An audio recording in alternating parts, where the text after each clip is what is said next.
First, open the clock app. You can switch to the alarm tab at the button of the screen. Tap the plus symbol in the top right corner to add a new alarm. Spin the hour and minute dials to your desired time. Then, choose AM or PM.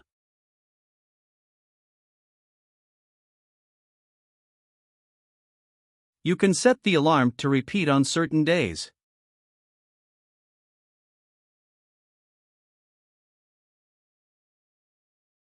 Label your alarm here.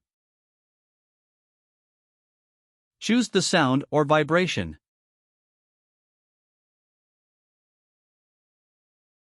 You can enable snooze. Save the alarm. Tap Save in the upper right corner when you're finished. The alarm will then be turned on automatically. Please like, subscribe and share for more tutorial.